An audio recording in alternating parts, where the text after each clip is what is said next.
Okay, everybody, hi, and welcome back to the Gulf Coast Growth Show. I'm your host, Jason Lee. I'm here with my co-host, CLINT AKIN, and we are just thrilled to have Margaret Kidd join us today. She's the Program Director of Supply Chain and Logistics Technology Program at the University of Houston. So, Margaret, thank you for joining us today.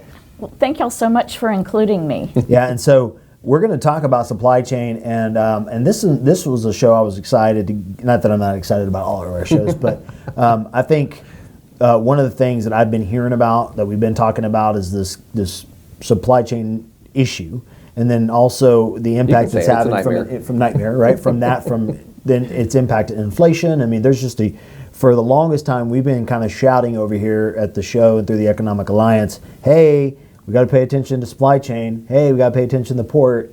Hey, we got to pay attention to all the cool stuff that comes through this port region and can help grow the economy. Now, all of a sudden, the doors have been slammed in a couple of areas. We're seeing it flow into our economy, and we're going, kind of waving our hands, going, hey, pay attention to us. And so now everybody's paying attention to you. Oh, that's what you do. Yeah. And so I think, if I'm not mistaken, we're like the little guys, and we appreciate you joining the little guys because you've been making the rounds with all the big TV guys throughout the nation talking about supply chain, and so we're just thrilled to have you join us today. Well, y'all are not the little guys. Y'all are the heart of the Houston economy here on the SHIP channel. Amen. And you do some great work. Thank you. Well, appreciate that. We appreciate that, and I know Chad Burke and his team here at the Economic Alliance appreciate that because they're making a huge impact. So let's dive in real quick so people can understand a little bit about what you do, your background, kind of the role, and then maybe even shed a little light on where the program was and where it's gone. Okay, well that's a great place to start. So I am from the Houston region, and this is my second career. I started out on Wall Street, and at midlife decided I wanted to do something a little more meaningful, and went back to school, and one thing led to another, and I ended up at U of H as an assistant professor, and 2 years later running the Supply Chain and Logistics Technology Program, which is within the College of Technology at the university.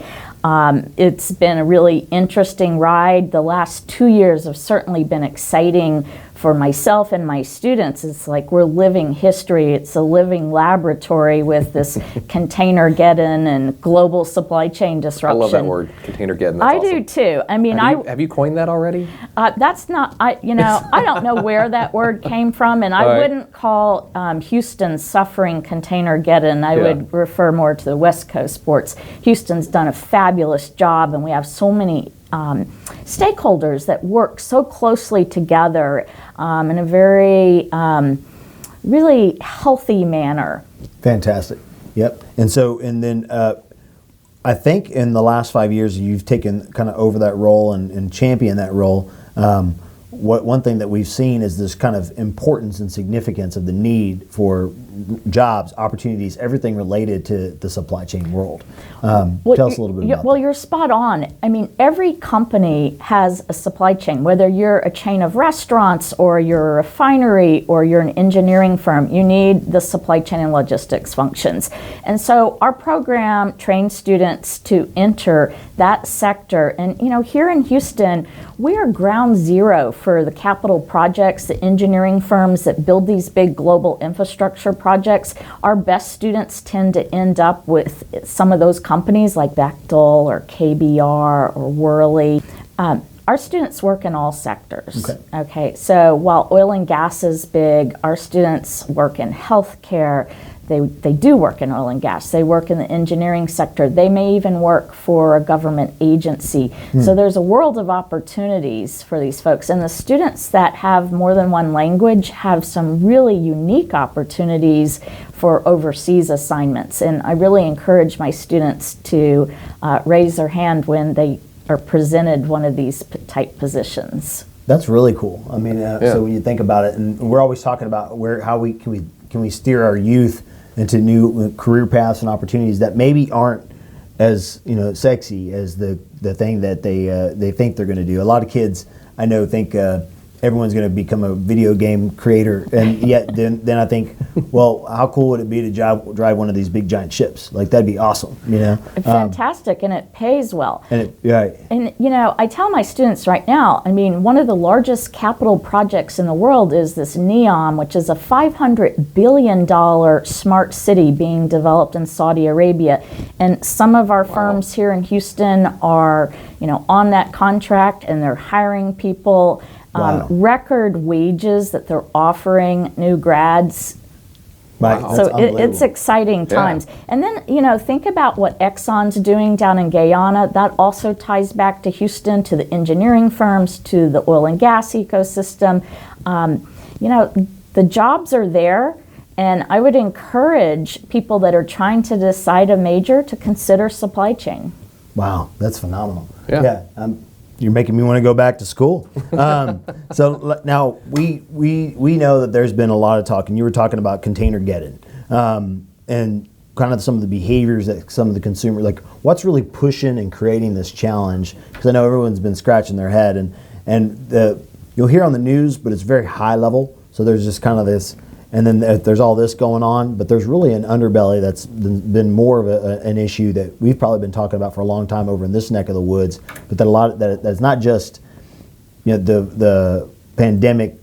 It's pandemic driven, but it's not the singular cause, right? There's more to this. Right. What's the background to this whole thing? The bigger picture is the American consumer has been spending all of their available resources. So people have been working from home, so they don't have the cost of commuting. They're not commuting to events because so many events were closed down for the last year and a half. They're not going on vacations. And then you had 3 rounds of government stimulus. So you had an incredible amount of disposable income. Mm-hmm. And then just think about it. People are sitting at home on their laptops. All you have to do is click that button on Amazon, mm-hmm. and voila, you have whatever you need. And so when you see all those ships sitting out there in Long Beach and LA and San Pedro Bay, that's American consumers. 40% of all container trade from Asia goes into that bottleneck in Los Angeles. So we talked about that one time, specifically in this port region. That particular problem was a couple years ago, and we knew it was a problem, right? Because you have this continued retail growth, yet this port, for some reason, has been channeled for a lot of the goods that are then feeding our ecosystem, right? The chemicals, the different things that go into making this region run.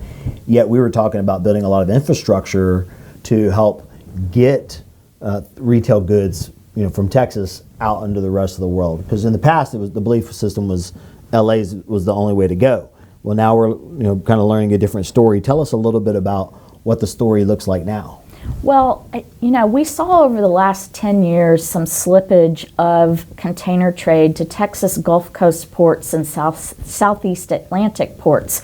I think there have been some really valuable lessons learned about diversification of your ports of entry. And let's just be very clear, Port of Freeport and Port of Houston are in the middle of the U.S. I mean, if you're bringing goods in, imported goods, there's over 152 million people within 1,000 miles. We are geographically unique in our location. And then look at and consider the infrastructure that the state of Texas has with our rail and our highway systems, and then the workforce. I mean, even here in Houston with University of Houston, Rice, St. Thomas, TSU, and then our regional community colleges, we have the workforce that's ready to move these goods.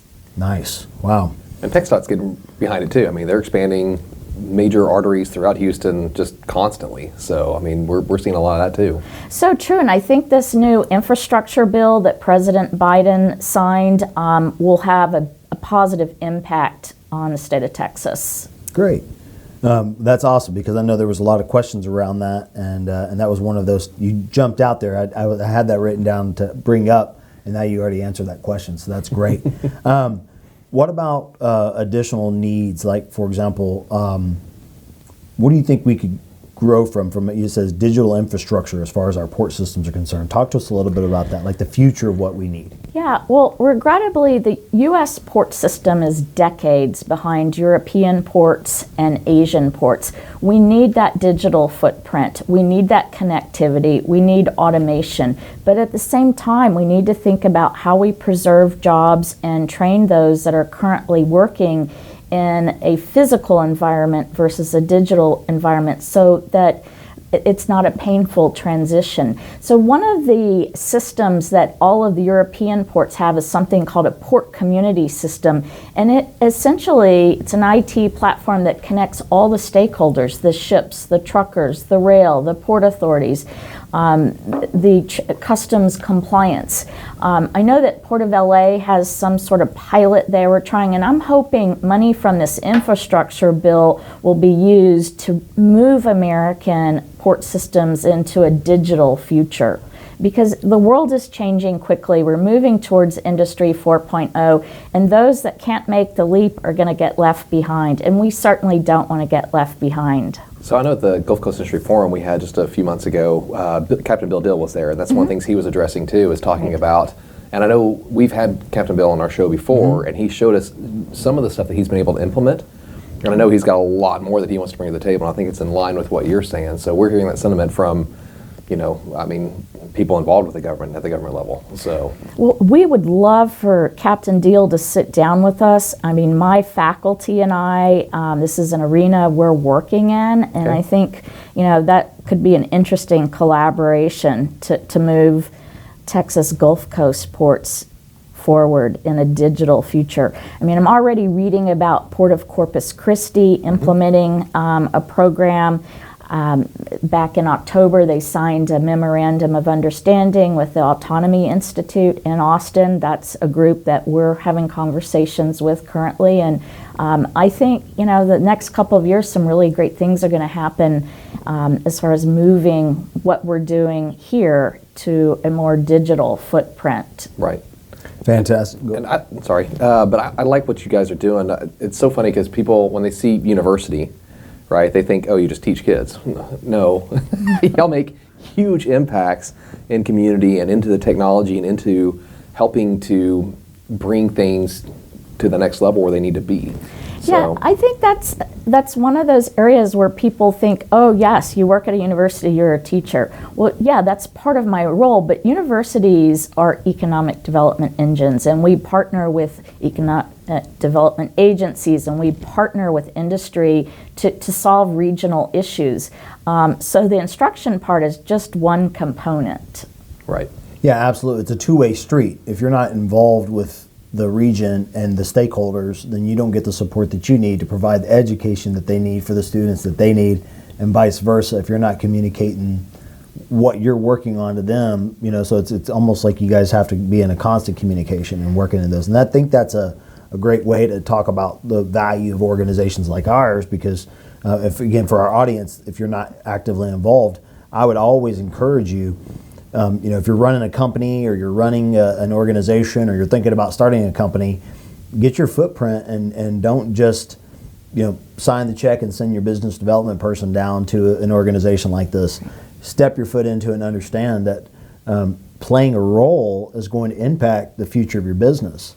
If you don't step in, then you don't, people like yourself can't get the people that they need. So you have to kind of get out from behind your desk and play a role in the community as well, right? No question about it. You've got to engage. And one of the first things I did when I took over our program is I developed a very robust industry advisory board with over 60 members.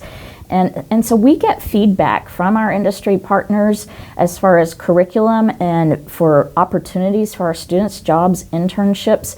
But I think the critical part is that articulation in between industry and academia to meet the needs of the region. Beautiful. Spot on. And that's kind of the encompassing reason of not only the organization, the show, but part of the value of having someone like yourself join us today is that it really does tell the story of the cool things that people are doing, the work that's being done. And so, right. With that being said, this is usually where we like to pivot and kind of talk a little bit about the person, right? It sounds the role, the work that you've been doing. But we had a chance to spend some time with you before. We got things fired up, and you're just a unique and an amazing human. And so I'm going to turn that over to Clint to drive the second part of our conversation. Yeah, sure. So one of the questions we have is, I know you're involved with a couple of charities, and so can you tell us about I know the East End Chamber of Commerce, what you do with them, and the Maritime School. Yeah, so I do a lot of volunteer work, and really near and dear to my heart are two organizations I'd highlight. One is the East End Chamber of Commerce, which represents the area from downtown to the Port of Houston, and then bounded by I-45 and I-10. And so we do work with them.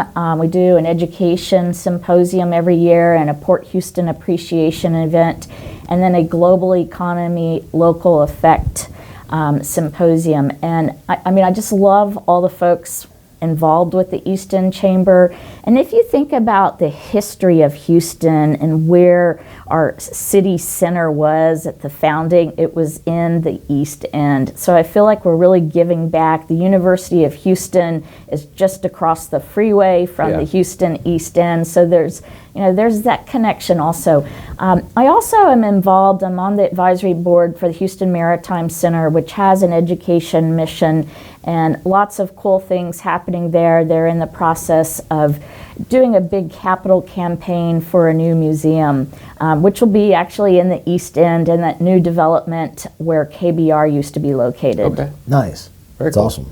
Yeah, that's something really different. So we were talking too earlier about with the East End stuff, some of the people that you work with, and you were telling me about some of the ladies that you help. Can you want to talk about some of that a little bit, or? Well, one summer I did do some volunteer work training young mothers who were unmarried to prepare them for job interviews and just life skills to get their foot in the door for their first job. It was challenging, but really very, very rewarding work. I still stay in contact with a couple of these young mothers. One's in New York City. So what I really loved is she's on my LinkedIn, so I get to see what she's doing with her career in the culinary sector. Oh, interesting. So really creative, really edgy. So when you do volunteer work, you do it with the thought you're helping folks, and it may be a year or two later and you see what the outcome is of that work. And for me, I just, every time I look on LinkedIn and I see this young lady's something she's done, I'm like, wow, I maybe had some influence. Yeah, It's awesome. help them kind of change their path a little bit and absolutely find a different way to go. So that's awesome. Well, we all need mentors, and I course. think it's critical that we have a diversity of people that we interact with that guide us. Right. Everyone needs guidance. Oh, absolutely. Yeah. And I know you do a lot of stuff with Red M and some of the other organizations around here too. So Yeah, we love the work that Red M does with human trafficking. My students and I volunteer at their golf tournaments. We were there back in February. I had about 20 students, and it was a proud moment, a very proud moment for me to be with those kids. Yeah. So I was reading through your notes too. We always ask, what kind of like big mountaintop have you tackled? And you've literally tackled a mountaintop. Well, Tell us about that. That's true. A number of years ago, I climbed Mount Kilimanjaro in Africa, and I keep the photo above my desk. So when I'm on conference calls with people that might want to look down at me, I can do this. they can see me on top of one of the 7 peaks. Yeah. That's pretty interesting. That's really cool. Yeah. That's really cool. I know, this is probably going to air, we're recording in December, but we're probably going to put this out in January.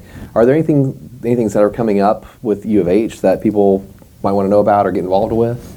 Well, we have our Port of the Future conference, which is coming up in April. It'll be at the Marriott Marquis downtown. That's going to be a several-day event, which will include industry stakeholders, port authorities, academia, and a lot of Department of Defense and Washington, D.C. folks. I'm looking forward to being on several panels, and I would encourage folks to attend that event. Oh, very cool. How do they get involved with the event? if they wanted to, what's the easiest way to do that? They can Google Port of the Future, or certainly they could contact me and I can connect them to Kevin Clement, the director of the event. Okay. Perfect. What's the best way to get in contact with you? I know we use LinkedIn Messenger, and I've got your contact info. Yeah, mkidd, MKIDD, @uh.edu. Okay, very good, very good. Well, that's all I got. Well, I know we have you tackled a couple things that I think were real important. Is there anything that we didn't get to today that you want to make sure that we, this is your chance, right? So we want to tell a story and think of our audience, right? I know you've been on some different panels and things all over the place, but this is for the folks that are living in this region, working in this region, stakeholders of our region are listening to this show, that would embody anything that you want to share with them to make sure that they hear it before we get off the show today. Well, I think it's important for parents to understand when their kids go off to college, it's relevant that they graduate with some skills to land a job. And, back in the 80s, the thought was you go do a liberal arts degree, you become well-rounded. Well, in a digital society, you need strong technical skills. Supply chain and logistics is a field that you can work in any industry. So I'd really encourage parents to think long and hard how they advise their children for career decisions. And you don't have to go to college. I mean, we know that there's barriers to jobs without a degree, but Sanjack, HCC, Lone Star, Lee College do a great job for 2-year programs. And there's jobs you can get without going to a community college, but we want to encourage folks to think about how do you accomplish the American dream of home ownership and connectivity to the community. And I'm an advocate for, again, supply chain and logistics. Of course. These are honorable jobs, they're high-paying jobs. Students with a 4-year degree can easily earn a 6-figure income. I mean, what's not to like about that? Right.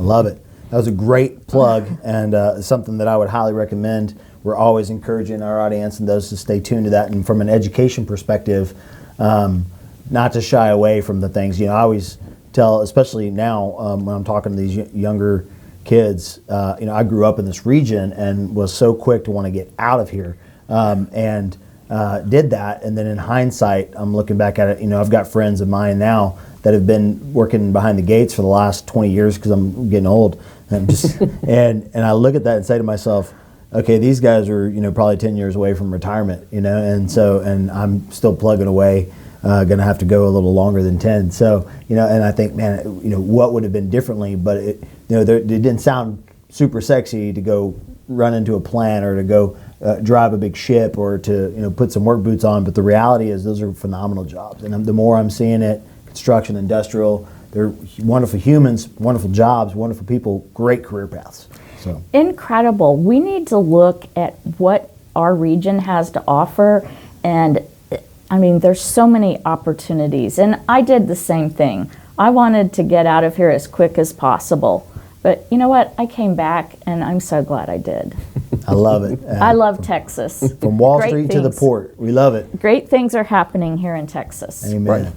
Well, guys, we appreciate you, and Margaret, such a pleasure getting to meet you. Thank you, Josh. When I read your bio, I got excited, and then actually getting to have you in person was that much better. So you've just been a joy. Well, you guys keep up the great work. Thank you. And for our audience, we always want to encourage you. We're excited to be here. We're excited to be back in studio here in our Shell studio here in Deer Park, and we want to make sure we are always encouraging you to stay tuned in to us and spread the word. There's somebody who needs to hear the story, somebody who needs to share the story. Or get in contact with Margaret for a job. Get in contact with Margaret for a job. We're all on LinkedIn here, and so we're all LinkedIn fluid users, and so I would encourage you to do that. And then follow our shows. You can check into our pages at LinkedIn, Facebook. You can also go to the Economic Alliance Houston Port Region, and on their page, there's a media tab. You click on it, and you can go down and subscribe. And then you can get updates from your favorite shows. So whether it's iTunes, Spotify, YouTube, you can kind of tune in from anywhere you want, and we'll get you updated as we release new episodes. So stay tuned for our next few shows. Excited to have you today, and we'll see you guys next week.